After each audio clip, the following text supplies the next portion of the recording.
नमस्कार, आप देख रहे हैं न्यूज वन हिंदुस्तान। इस वक्त की खबरों में मैं आपके साथ अजय तिवारी। लोकसभा चुनाव परिणाम आने के बाद कांग्रेस के राहुल गांधी और मल्लिकार्जुन खड़गे ने शाम को मीडिया में कांग्रेस अध्यक्ष मल्लिकार्जुन खड़गे ने कहा, यह चुनाव परिणाम जनता का परिणाम है। यह स्पष्ट है कि यह जनादेश मोदी जी के खिलाफ है या उनकी नैतिक और राजनीतिक हार है। रेस्पेक्टेड मैडम सोनिया गांधी जी, राहुल गांधी जी, प्रियंका गांधी जी और इस मंच पे बैठे हुए हमारे पार्टी के सभी नेतागण, आज जो देश में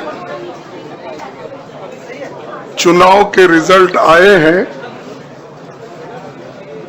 ये मैं तो पहले कहूंगा, ये जो रिजल्ट है जनता की रिजल्ट है और ये जनता की जीत है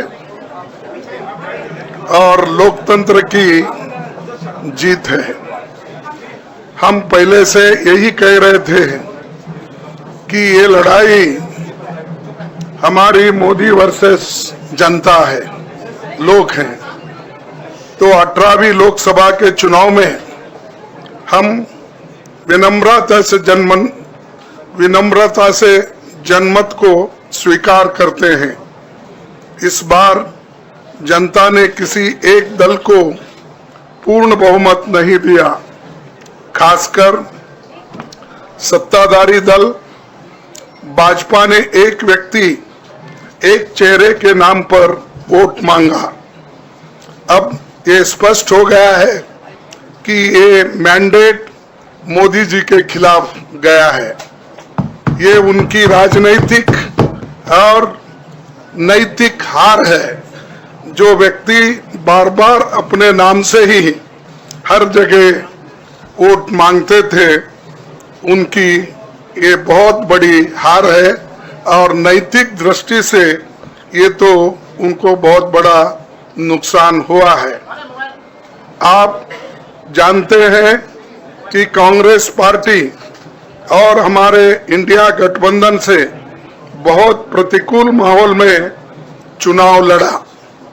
सरकारी मशीनरी ने कदम कदम पर अवरोध डाला, बैंक खाते सीज करने से लेकर तमाम नेताओं के खिलाफ अभियान चलाया। फिर भी शुरू से आखिर तक कांग्रेस पार्टी का कैंपेन सकारात्मक था, पॉजिटिव था।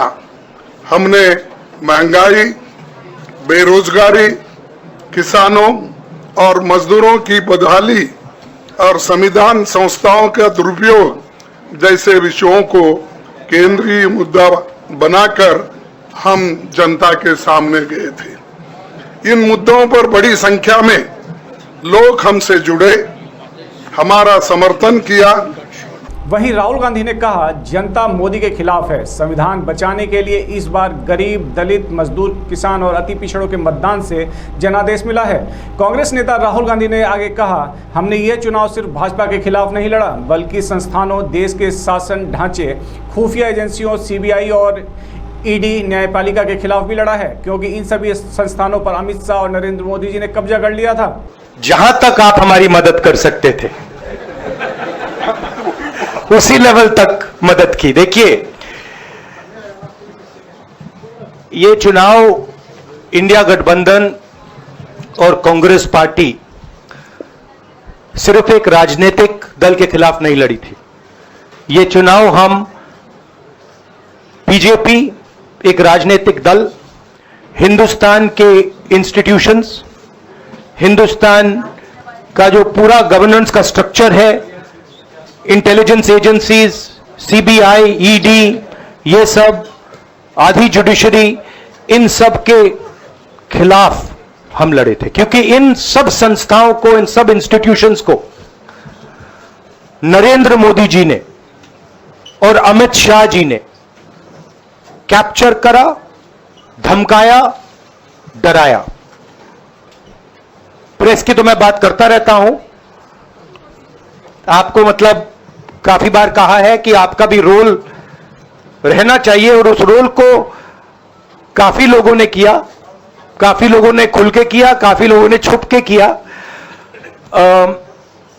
और आपके इमोशंस कहां थे हमें मालूम है।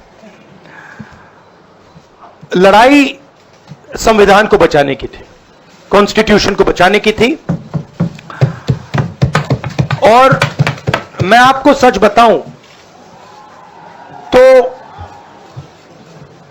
मेरे माइंड में था पहले से, जब इन्होंने हमारा बैंक अकाउंट कैंसिल किया, जब चीफ मिनिस्टर्स को जेल में डाला, पार्टियां तोड़ी, मेरे माइंड में था कि हिंदुस्तान की जनता अपने संविधान के लिए एक साथ खड़ी होकर लड़ जाएगी, और यह सच साबित हुआ। मुझ में भरोसा था, और मैं हिंदुस्तान की जनता से, इंडिया गठबंधन के पार्टनर्स से, कांग्रेस पार्टी के हमारे सब नेताओं और बब्बर शेर कार्यकर्ताओं से दिल से धन्यवाद करना चाहता हूं। आपने संविधान को बचाने का पहला और सबसे बड़ा कदम ले लिया है। वहीं आप राज्यसभा सांसद संजय सिंह, दिल्ली कैबिनेट मंत्री गोपाल राय ने देश के सबसे बड़े जनादेश पर देशवासियों को बधाई दी। उन्होंने बीजेपी और प्रधानमंत्री को आड़े हाथ लेते हुए कहा कि अब तानाशाह रवैया देश से खत्म होने का समय है। जैसे कि बीजेपी ने ईडी, सीबीआई के जरिए सारे पार्टियों के कार्यकर्ताओं को जेल में भरने का काम किया है। इसका जवाब देश की जनता अपने वोटों से दी है। आइए सुनवाते हैं क्या कहते हैं सांसद संजय सिंह और मंत्री गोपाल राय। इस बात का भी संकेत है कि नफरत की बुनियाद पे हिंदुस्तान नहीं बनेगा, मोहब्बत की बुनियाद पे हिंदुस्तान बनेगा। तो इसलिए मैं इस देश की महान जनता को बधाई देना चाहता हूं कि लोकतंत्र के इस महापर्व में आपने हिस्सा लिया और एग्जिट पोल के परिणाम को पूरी तरीके से आपने ध्वस्त किया और यह बताया कि हम लोकतंत्र के अंदर अपने मुद्दों के आधार पर वोट देंगे, पार्टियों का चयन करेंगे। किसी को भी इस अहंकार में नहीं रहना चाहिए कि वो बिल्कुल हमेशा के लिए इस देश पे तानाशाही की अपनी हुकूमत चलाएंगे। और वैसे भी प्रधानमंत्री जी ने जब से कहा कि उनका जन्म बायोलॉजिकल नहीं है, वो अवतार हैं, भगवान से भी बढ़कर अपने आप को मानने लगे। उनकी पार्टी गाना गा रही थी कि जो राम को लाए हैं हम उनको लाएंगे। इतना अहंकार हो गया कि भगवान श्री राम को लाने का दावा करने लगे। इतना अहंकार हो गया कि भगवान जगन्नाथ जी उनके भक्त हैं, ऐसा दावा करने लगे। तो आज बजरंगबली का दिन है, मंगलवार का दिन है, और उनको एक संदेश, एक संकेत भगवान ने, प्रभु श्री राम ने, बजरंगबली जी ने, इस देश की जनता ने दिया है। उससे कितना सबक लेते हैं नहीं मालूम, लेकिन वास्तव में ये भारत के लोकतंत्र की महान जनता है जो ये बताने के लिए मैदान में आई कि आप इस देश में तानाशाही की हुकूमत नहीं चला सकते। चुनाव का 7वां चरण समाप्त हुआ और एग्जिट पोल आए। 7 चरणों के चुनाव में देश की जनता लगातार ये संदेश दे रही थी कि वो भारतीय जनता पार्टी की तानाशाही को खत्म करने के लिए, महंगाई और बेरोजगारी को खत्म करने के लिए अपना जनादेश दे रही है। लेकिन जिस तरह से जनता के संदेश को जानते समझते हुए आखिरी समय में भी भारतीय जनता पार्टी ने, देश की केंद्र की सरकार ने, प्रधानमंत्री जी ने पूरे मीडिया चैनल्स को जिस तरह से मैनेज किया गया और फर्जी एग्जिट पोल घोषित करके लोगों के साइकोलॉजिकल माइंड पर जिस तरह से दबाव बनाने की कोशिश की गई, मुझे लगता है कि यह जनादेश उसके भी खिलाफ है। आम आदमी पार्टी ने शायद इस देश के अंदर जितनी पार्टियां हैं, सबसे विपरीत परिस्थिति में हमने ये चुनाव लड़ा और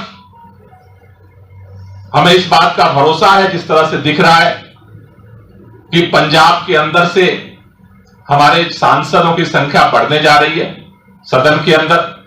दिल्ली के अंदर भी जिस तरह से भारतीय जनता पार्टी ने सोचा था कि अरविंद केजरीवाल को, मनीष सिसोदिया को, सत्येंद्र जैन को गिरफ्तार करने के बाद पार्टी खत्म हो जाएगी। सभी लोग पूछते थे चुनाव कैसे लड़ोगे, प्रचार कौन करेगा। लेकिन उन विपरीत परिस्थितियों में भी आम आदमी पार्टी के सभी कार्यकर्ताओं को मैं बधाई देना चाहता हूं। उन्होंने अपनी चट्टानी एकता के साथ मिलकर के दिल्ली में कड़ी टक्कर दी भारतीय जनता पार्टी को। और हमें जिस तरह का अभी दिख रहा है कि दिल्ली के अंदर जो मार्जिन था भारतीय जनता पार्टी का, काफी बड़े पैमाने पर कम होने जा रहा है। मैं देश के लोगों से एक ही बात कहना चाहता हूं, आपने भाजपा को हराया है, लेकिन भाजपा का अभी तानाशाही प्रवृत्ति, मनोवृत्ति अभी खत्म नहीं हुई है। इसलिए इस देश को बचाने के लिए, संविधान को बचाने के लिए, लोकतंत्र को बचाने के लिए हम सबको मिलकर के इस लड़ाई को आगे लड़ना पड़ेगा। मैं देश के उन तमाम पार्टी के लोगों से भी अपील करना चाहता हूं जो इस देश के संविधान में, इस देश के लोकतंत्र में भरोसा रखते हैं। अपने अंतरात्मा की आवाज को सुनिए और इस देश के अंदर देश की जनता का जो जनादेश है उसे स्वीकार करते हुए इस तानाशाही को हटाने के लिए, संविधान को बचाने के लिए, एक लोकतांत्रिक सरकार बनाने के लिए आगे बढ़िए। मुझे भरोसा है कि जनता ने जो जनादेश दिया है देश की सभी पार्टियां सुनेगी, क्योंकि भाजपा के पास बहुमत नहीं है। भाजपा के पास बहुमत नहीं है। भाजपा के इतर जितनी पार्टियां हैं उन सबके पास बहुमत है। आज देश के अंदर अगर एनडीए गठबंधन में देखें, दो मुख्य पार्टियां हैं। एक पार्टी है आंध्र प्रदेश से टीडीपी, चंद्रबाबू नायडू। 2019 में चंद्रबाबू नायडू वो नेता हैं जिन्होंने मोदी जी के खिलाफ पूरे देश में घूम करके लोगों को इकट्ठा किया। दूसरे एनडीए के अंदर नीतीश कुमार जी हैं जिन्होंने इस बार घूम करके देश भर में नरेंद्र मोदी जी के खिलाफ अभियान चलाया। ये दोनों नेता हैं, देश के लोग उनसे उम्मीद कर रहे हैं कि सही समय पर सही फैसला लेंगे और इस तानाशाही को खत्म करने के लिए देश की जनता की जो आवाज है उसे सुनेंगे और देश में इस तानाशाही को खत्म करके एक लोकतांत्रिक सरकार बनाएंगे। लोगों के बेरोजगारी और महंगाई की समस्या का समाधान करेंगे। यह देश जो उम्मीद कर रहा है, पूरे देश की हमें उम्मीद है कि जल्दी उसकी आकांक्षा पूरी हो। वहीं उत्तर पश्चिम लोकसभा से भाजपा प्रत्याशी योगेंद्र चंदोलिया ने प्रचंड जीत दर्ज की। योगेंद्र चंदोलिया ने इस जीत को भाजपा के कार्यकर्ताओं की जीत बताया है। साथ ही उन्होंने कहा कि यह मोदी की जीत है। देखिए, मैंने पहले दिन से कहा था भारतीय जनता पार्टी दिल्ली की 7 सीट जीतेगी।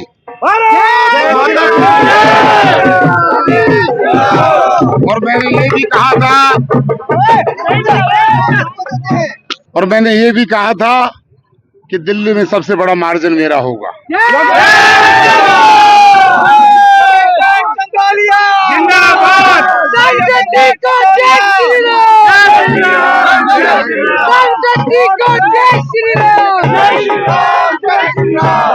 अभी मैं जीत का सर्टिफिकेट ले लूंगा और कल मेरे भारतीय जनता पार्टी के कार्यकर्ताओं का, आरडब्ल्यूएस का, सबके पास जाऊंगा, सबका धन्यवाद करूंगा, उनसे कामों की सूची लूंगा और नॉर्थ वेस्ट लोकसभा को दिल्ली की अव्वल लोकसभा बनाऊंगा, विकास के काम करूंगा।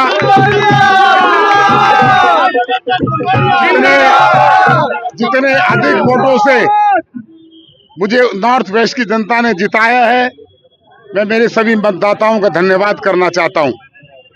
और धन्यवाद उन्होंने मुझे जिताया, उसका मैं उनको काम करके दिखाऊंगा। उनके गठबंधन का कोई फायदा मुझे नहीं हुआ। उनकी हालत इतनी खराब है, दोनों मिलकर लड़े तब भी हार गए, कुछ बचा ही नहीं उनका। लोग कहते थे कि 50,000 वोट से प्रमोद, हमारे प्रवीण खंडेलवाल जी हारेंगे, 80,000 वोट से जीत रहे हैं। दिल्ली के अंदर दिल्ली की जनता ने भारतीय जनता पार्टी पे विश्वास किया है। हमारे प्रदेश अध्यक्ष वीरेंद्र सचदेवा जी के नेतृत्व में हमने चुनाव लड़ा और 7-0 से शिकस्त दी है। और मैं तो इतना भाग्यशाली हूं कि मेरी नॉर्थ वेस्ट की जनता ने मुझे एक बिग मार्जिन दिया है। अभी 70,000 वोटों की गिनती बाकी है। दिल्ली से मनोज सैनी, प्रदीप सिंह उज्जैन के साथ bureau report, news 1 Hindustan, Delhi. Raebareli में राहुल गांधी की लगभग 4 लाख वोटों से अधिक हुई जीत के बाद कांग्रेसियों में जबरदस्त उत्साह है। यहां कांग्रेसियों ने जहां एक दूसरे को लड्डू खिलाकर मुंह मीठा कराया, वहीं सर्टिफिकेट लेने पहुंचे राहुल के सिपाह सालारों ने कहा कि अगर उनकी सरकार बनती है तो मन से किए गए सारे वायदे खटाखट पूरे होंगे। आज जो पार्लियामेंट्री कॉन्स्टिट्यूएंसी 36 रायबरेली की मतगणना है उसको सुव्यवस्थित ढंग से पूरा करा लिया गया है। हमारे यहाँ कुल जो वोट पड़े थे उनकी संख्या मतगणना के उपरांत 10,39,219 है।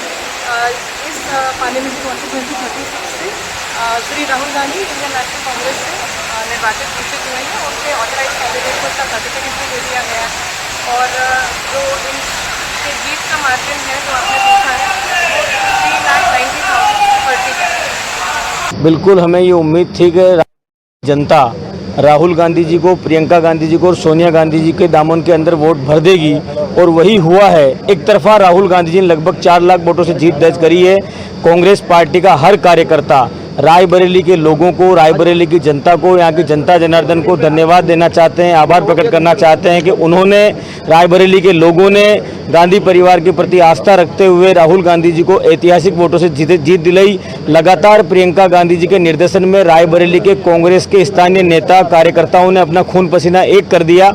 उसी का परिणाम है कि आज यहाँ पर हम लोग लाखों वोटों से जीते हैं। लेकिन जिस तरह से प्रशासन ने लगभग 2-2.5 घंटे तक सर्टिफिकेट न देने का साजिश रची, जिस तरह से यहाँ के स्थानीय प्रशासन ने लास्ट के समय में काउंटिंग को रोक के रखा, जिस तरह से यहाँ पर हमारे कांग्रेस के नेताओं से दुर्व्यवहार किया, मैं इन्हें कहना चाहता हूँ कि इस देश के अंदर राहुल गांधी जी की आंधी आ चुकी है और इस देश की जनता नरेंद्र मोदी को हटाकर इस देश के अंदर संविधान और लोकतंत्र के रक्षक राहुल गांधी को लाने का मन बना चुकी है। जो परिणाम आए हैं ये इसी बात का द्योतक है। दोनों जगह से राहुल गांधी जी ने एक ऐतिहासिक जीत दर्ज करी। इसके लिए रायबरेली की जनता और खास करके उत्तर प्रदेश में जो इंडिया गठबंधन को लोगों ने वोट दिया, उसके लिए हम सब लोग उत्तर प्रदेश की महान जनता को नमन करते हैं, प्रणाम करते हैं। रायबरेली से वैभव सोनकर की रिपोर्ट।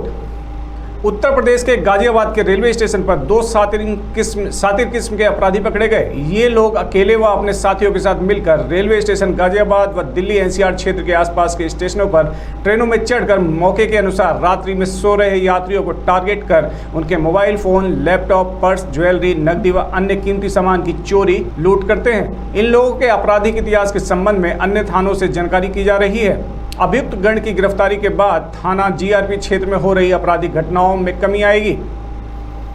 अपराधियों के पास से कैश, सोने के आभूषण, मोबाइल फोन और लैपटॉप बरामद किए गए हैं, जिनकी कीमत लगभग 6,20,000 बताई जा रही है। अपराधी हाथरस के बताए जा रहे हैं। श्रीमान पुलिस अधीक्षक रेलवे महोदय श्री आशुतोष शुक्ला के आदेशानुसार अपराधियों के विरुद्ध चलाए जा रहे अभियान के तहत आज उस समय निरीक्षक श्री अनुज मलिक, थानाध्यक्ष जीआरपी गाजियाबाद को बड़ी सफलता मिली जब उनके द्वारा 2 व्यक्ति इरशाद व सलमान जो हाथरस के निवासी हैं ये गिरफ्तार किए गए। इनके गिरफ्तार किए जाने पर इनके कब्जे से 12 मोबाइल, 1 लैपटॉप व कई लाख की ज्वेलरी बरामद की गई है। ज्वेलरी में मंगलसूत्र, चेन, कान की बालियां, अंगूठी आदि काफ़ी चीज़ें हैं जो बरामद की गई हैं। इनका मोडस ऑपरेंडी इस तरीके का था कि ये रात में जो ट्रेन दिल्ली से चलती थी उसे दिल्ली में बोर्ड कर लेते थे और दिल्ली से गाजियाबाद के बीच में इनके द्वारा जो महिलाएं सो रही होती थी उनका पर्स या जो लोग सो रहे होते थे उनके मोबाइल चोरी कर लिए जाते थे। इनमें जो अभियुक्त इरशाद है उसके खिलाफ 19 मुकदमे पूर्व से ही पंजीकृत हैं जो आगरा कैंट व विभिन्न थानों से जेल गया है। अभियुक्त सलमान का भी आपराधिक इतिहास है। वह दिल्ली थाने से 377 रेप, बलात्कार वगैरह में जेल जा चुका है। इनकी गिरफ्तारी किए जाने से निश्चित ही रेलवे में हो रही चोरियों पर अंकुश लगेगा। वरिष्ठ पुलिस अधीक्षक रेलवे गाजियाबाद श्री आशुतोष शुक्ला द्वारा पूरी पुलिस टीम को इस गैंग को गिरफ्तार करने के लिए 10,000 रुपये का इनाम दिया गया है। गाजियाबाद से देवानंद वर्मा की रिपोर्ट। रायबरेली में मतगणना ड्यूटी में लगे सफाई कर्मी की हालत बिगड़ गई। साथी कर्मचारियों की मदद से उसे एम्बुलेंस से जिला अस्पताल भेजा गया है।